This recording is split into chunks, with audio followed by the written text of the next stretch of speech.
अस्सलाम वालेकुम।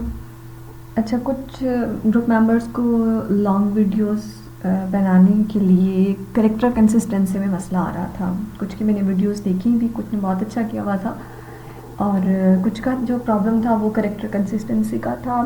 वो उसके लिए मैंने सोचा कि एक रिकॉर्डिंग में कर दूं ताकि आप सबको जो है वो उसका समझ आ जाए। अच्छा, सबसे पहले मैंने जो स्टोरी चूज़ की, अभी तो कुछ और मेरे जहन में नहीं आ रहा था, तो मैंने एक यूनियन स्ट्रेंथ जो है वो जो हम लिटरेचर की एक टिपिकल स्टोरी जो हम सबको पता है वही चूज़ कर ली, जिसमें 3-4 बेटे होते हैं और एक जो है वो किसान है। ठीक है, इंग्लिश में ही मैंने करवा ली, आप इसको उर्दू में भी कर सकते हैं। अच्छा, खैर ये स्टोरी आ गई हमारे पास, सेम स्टोरी जो कि लिटरेचर की है, पर मैंने जिस तरह हम करते हैं कि हर लाइन को एक सीन में डिवाइड करवा लेते हैं, तो इस तरह हर लाइन को एक सीन में डिवाइड करा लिया। हमारे पास कोई 25 सीन बन गए हैं। और फिर मुझे अब सीन बनवाने के बाद अब मुझे सीन जनरेट कराने हैं, तो फिर मैंने ये अपनी रेफरेंस इमेज दी है इसको, और उसको कहा है कि इस थीम को यूज़ करो और इसके अकॉर्डिंग जो है वो मुझे हर सीन के लिए, ऊपर वाले हर सीन के लिए प्रॉम्प्ट बना के, तो ये इसने मुझे सारे प्रॉम्प्ट बना दिए हैं हर सीन के। अच्छा, अब जो हमें करेक्टर इसमें चाहिए, जिस 3 बेटे और एक फार्मर, एक किसान, तो वो हमें सेम रखना है। उसके लिए हम क्या करते हैं कि जब भी हम कोई स्टोरी डिज़ाइन करते हैं तो उसको वो स्टोरी के इमेज प्रॉम्प्ट से पहले कर लें या इमेज प्रॉम्प्ट के बाद, उससे हम सबसे पहले कहते हैं कि इसके जो कैरेक्टर्स हैं उनके प्रॉम्प्ट मुझे दो सब, यानी हमें अलग-अलग पहले कैरेक्टर बनवाने पड़ते हैं। ठीक है, यानी जो इसमें किसान है और जो 3 बेटे हैं वो तीनों मुझे अलग अलग बनवाने पड़ेंगे। तो ये इसने मुझे किसान का, फार्मर का, बाप का प्रॉम्प्ट दिया, करेक्टर प्रॉम्प्ट ये बेटे का, और ये दूसरे बेटे का, और ये तीसरे बेटे का। इनको मैंने 1 बाय 1 कॉपी किया और फिर मैं इधर गई थी,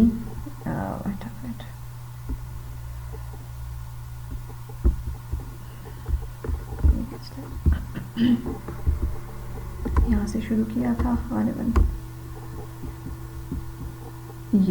ये किसान हो गया, पहला प्रॉम्प्ट दिया इसने मुझे, ये किसान बना के दे दिया। दूसरे कैरेक्टर का प्रॉम्प्ट दिया, ये पहला बेटा हो गया। ठीक है, उसके बाद ये दूसरा बेटा और ये तीसरा बेटा। ठीक है, तो ये हमारे पास चारों कैरेक्टर के प्रॉम्प्ट अलग-अलग, मतलब चारों कैरेक्टर को हमने अलग-अलग से डिज़ाइन करा दिया है। अब हम पहले सीन का इमेज जनरेट कराएंगे। तो ये हमारे पास पहला सीन था, ये वाला जिसमें एक ओल्ड फार्मर है, वही वाला जो हमने जनरेट कराया, और वो एक क्या है, एक वैली के करीब खड़ा हुआ है, एक विलेज में, इसमें ये सारा जो कुछ भी है। ठीक है, तो हमने इसको, अच्छा, अब मैंने क्या किया था, जब मुझे वो फर्स्ट इमेज जनरेट कराना है, वो मैंने अच्छा फर्स्ट इमेज जनरेट करा दिया। लेट्स सपोज वो जो फार्मर वाला था वो मैंने उसका करेक्टर इमेज यूज़ कर लिया। अब दूसरे सीन में ये देखें कि तीनों बेटे खड़े हुए हैं, और एक मिनट, हाँ, एक और चीज़ जो हमें करानी है, जो मैंने कराई है, वो ये कि किसी किसी जगह पे मुझे ये करेक्टर अलग-अलग चाहिए होंगे, और किसी जगह पे मुझे ये करेक्टर चारों इकट्ठे भी चाहिए ना, जहाँ वो इकट्ठे बात कर रहे हैं। तो मैंने क्या किया, अपनी आसानी के लिए एक तो अलग-अलग भी इनकी इमेजेस करवा ली रेफरेंस इमेज के तौर पे, और एक ग्रुप पिक्चर भी मैंने इनकी बना ली। ग्रुप पिक्चर के लिए मैंने क्या किया कि मैंने जो अलग-अलग चारों इमेज बनवाई थी उन सब को, चारों को अटैच किया, और मैंने कहा कि मुझे इन सब कैरेक्टर्स का एक कंबाइन इमेज बना दो। तो जब मैंने इन सब कैरेक्टर का एक कंबाइन इमेज बनाया, तो कुछ ये वाला इमेज मुझे जो है ना, कंबाइन इमेज जो मैंने जनरेट कराया, जिसमें चारों कैरेक्टर्स मेरे ये किसान और सेम एग्जैक्ट वही कैरेक्टर्स हैं जो कि हमने अलग-अलग बनवाए हैं, क्योंकि मैंने इसे रेफरेंस के तौर पे सारे इमेजेस दिए, तो इसने मुझे वही एग्जैक्ट फादर जो किसान है और जो तीनों बेटे हैं वही जनरेट करा के दिए। ठीक है, तो ये मैंने अपनी आसानी के लिए बना लिया। अब 1 बाय 1 पहला जो सीन हो गया, लेट्स सपोज अब जो दूसरा सीन है जिसमें तीनों बेटे जो है यही वाले ये काम कर रहे हैं, एक जो है वो हल चला रहा है, एक जो है वो खड़ा हुआ है, इस तरह से करके ये। अब मैंने फिर क्या किया, तीनों बेटों को दोबारा रेफरेंस के तौर पे दिया, कहाँ है, ये तीनों बेटे रेफरेंस के तौर पे दिए, और मैंने वो इमेज का प्रॉम्प्ट जो था कि जिसमें तीनों काम कर रहे हैं अलग-अलग, ये देखें उसने मुझे सेम करेक्टर यूज़ करके, ये बड़ा बेटा, ये दूसरा और ये तीसरा, सेम करेक्टर यूज़ करके मुझे अगली इमेज बना के दी है, जिसमें तीनों जो हैं वो काम कर रहे हैं। ठीक है, फिर उसके बाद अगला जो प्रॉम्प्ट है, जो तीसरा सीन है उसमें तीनों बेटे जो हैं वो लाउडली आर्ग्यू कर रहे हैं। ये देखें, इसमें हम बेशक आप उर्दू में लिखवाएंगे तो आपको और भी समझ आएगा। अच्छा, ये प्रॉम्प्ट में क्या कह रहा है कि तीनों बेटे जो हैं वो आर्ग्यू कर रहे हैं और वो जो भी सेम बात है। फिर मैंने क्या किया, मैं अगेन गई हूँ और फिर मैंने अगेन दोबारा से तीनों को जो है वो अटैच किया है, तीनों इमेजेस को, तीनों कैरेक्टर्स को, तीनों बेटों को, और फिर मैंने वही जो प्रॉम्प्ट है वो कॉपी करके डाला है। ठीक है, और ये देखें, ये मुझे, अच्छा हाँ, यहाँ पे एक थोड़ी सी गलती आ रही थी कि यहाँ पे ना मैंने फादर की इमेज अटैच नहीं की थी, इसमें फादर की इमेज भी है इस प्रॉम्प्ट में ना, कि कहाँ गया, ये farmer watching sadly from distance के तीनों लड़के आर्ग्यू कर रहे हैं और बाप जो है वो एक फासले पे थोड़ा सा खड़ा होके देख रहा है। तो यहाँ पे मैं फार्मर अटैच करना भूल गई थी, तो उसने देखा फार्मर अपनी तरफ से दे दिया। फिर मैंने वो जो फार्मर अटैच किया एग्जैक्ट वही वाला जो हमने इमेज में अपने करेक्टर में पहले जनरेट कराया था, तो वही अटैच किया और फिर मैंने सेम प्रॉम्प्ट उसको दिया और उसने, अब देखें, अब उसने मुझे वही 3 बेटे और वही फार्मर, अब फार्मर मेरे पास वही आ गया क्योंकि मैंने अपना करेक्टर इमेज उसको दिया। ठीक है, उसने मुझे सेम जो है वो जनरेट करके दे दिया। उसके बाद फिर अगला सीन जो है जिसमें बेटों का क्लोज़अप है। अब वो जो लड़ रहे हैं उनका क्लोज़अप मुझे चाहिए।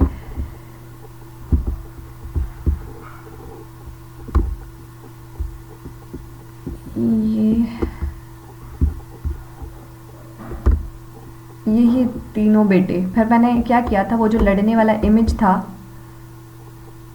ये लड़ने वाला जो इमेज बनवाया था मैंने, इसी इमेज का मैंने कहा कि मुझे क्लोज़अप बना के दो, आपकी इनकी लड़ाई का मुझे क्लोज़अप चाहिए। ये इसने मुझे थोड़ा सा क्लोज़अप दे दिया। वही लड़ रहे हैं। नहर क्यों नहीं आ रही, क्योंकि ऑब्वियस बात है कि हम, नदी क्यों नहीं आ रही, क्योंकि हमने क्लोज लिया तो वो नदी जो है वो साइड पे है, वो उसको हमें नज़र नहीं आ रही, मतलब इतनी सेंस बन सकती है। आप चाहें तो पीछे वाले खेत उड़वा लें, जो भी आप उसको कहेंगे वो कर देगा।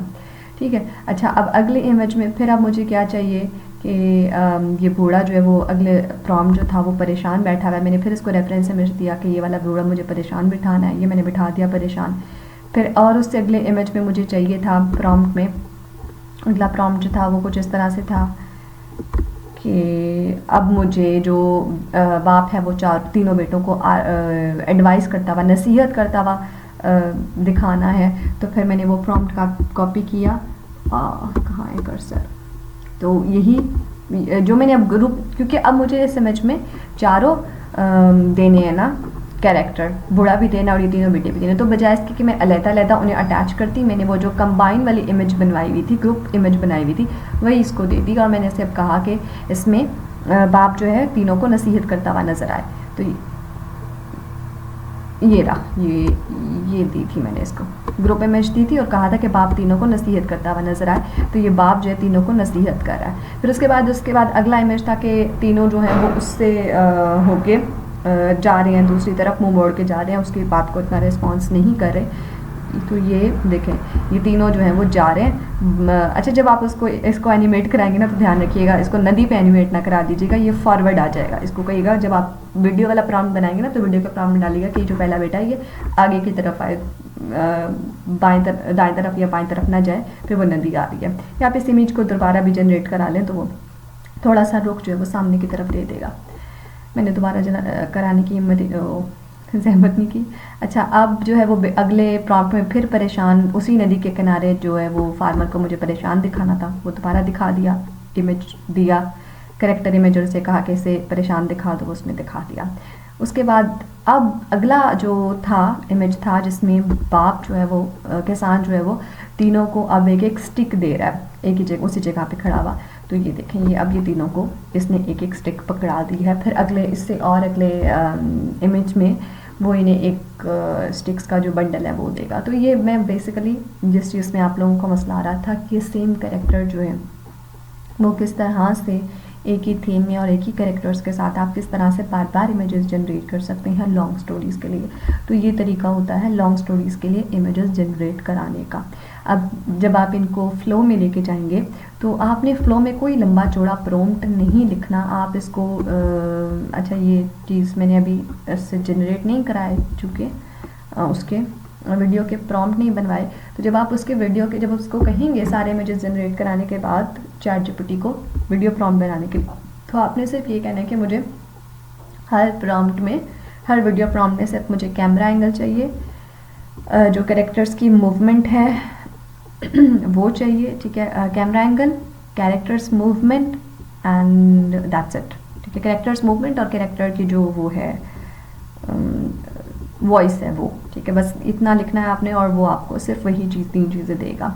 अच्छा, फिर ये होगा कि इसकी मैं अगली वीडियो भी बना के दिखा दूँगी, एनिमेशन वाली भी, ताकि और आगे जिसको एनिमेशन में मसला आएगा वो भी देख लेगा। अच्छा, एनिमेशन में ये होता है कि जब हम इन सीन्स को एनिमेट कराते हैं ना, सिर्फ इन्हीं क्या कहते हैं प्रॉम्प्ट, मतलब वीडियो प्रॉम्प्ट में हम कैमरा एंगल देंगे और मूवमेंट देंगे कैरेक्टर्स की, और यानी कौन सा कैरेक्टर बोल रहा है कौन सा नहीं बोल रहा, या अगर लड़ रहे हैं तो वो वाले कैरेक्टर में वो कैरेक्टर मूवमेंट्स हो जाती हैं, वो देगा। अच्छा, जब फिर हम प्रॉम्प्ट जब वो वीडियो जनरेट कराएंगे ना, तो हो सकता है कि किसी वीडियो में हमें वहाँ पे कैरेक्टर वॉइसेस मिलेंगी, जहाँ पे वो तीनों लड़के लड़ रहे हैं उनकी लिपसिंग नज़र आएगी, वो लड़ते हुए बोलते हुए कुछ नज़र आएंगे। लेकिन हम फिर जब इसको एडिट करेंगे ना जाके उसमें कैपकट में, तो हम वो इन सारे सीन्स की जो वॉइसेस हैं उन्हें म्यूट कर देंगे और फिर अपनी वॉइसेस जो हम वॉइस ओवर जनरेट करेंगे वो हम इस्तेमाल करेंगे। वॉइस ओवर इस्तेमाल करेंगे हर कैरेक्टर का, और जो भी पीछे में बैकग्राउंड साउंड चाहिए, जो भी वॉइस इफेक्ट चाहिए, नदी के पानी बहते हुए का या हवा के चलते हुए का या जो है वो लड़ने के दरमियान चीखों का, इस तरह के वॉइस ओवर वो हम क्या कहते हैं साउंड इफेक्ट्स वो हम अटैच करेंगे। तो हमें फ्लो से सिर्फ और सिर्फ एनिमेट कराना है, हमें फ्लो की आवाज़ें हमें नहीं चाहिए, फ्लो हमें देख आवाज़ें हम म्यूट कर लेंगे उसको एडिट करते हुए, एंड दैट्स इट।